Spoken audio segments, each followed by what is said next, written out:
And then also that obviously sets the stage of fatherlessness.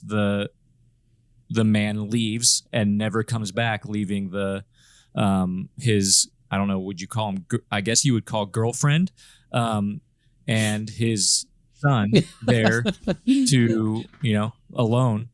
And that's where a lot of Peter Quill's character comes from. So I think they did a really good job setting up that dynamic, but also setting up the viewer for the twists and turns that come later in the movie. Very short scene. I was like, this is what's been wrong with America for a long time. Yeah. Right.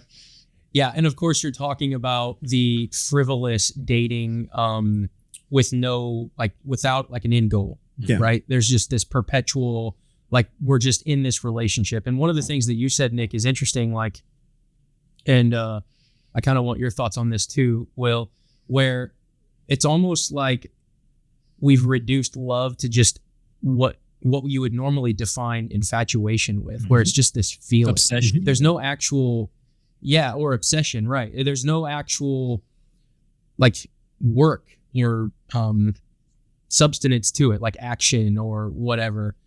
So when we see that scene of him saying oh, I love you and all of this, instead of committing, which would be the act of love, he leaves.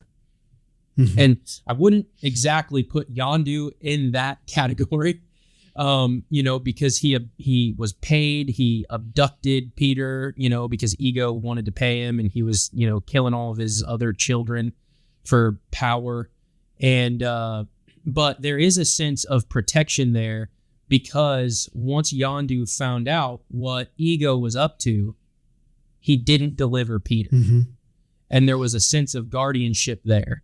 And I think that I just thought that was super interesting, where, when you ask someone, who's your dad, it really just comes down to who is doing the act of the father, mm-hmm. not blood, not lip service or whatever it may be. But, Peter throughout the entire movie was asking, I've never seen my father, and him and Gamora got in that argument about, well, you told me to go and meet my dad. But really his dad was Yondu the entire time.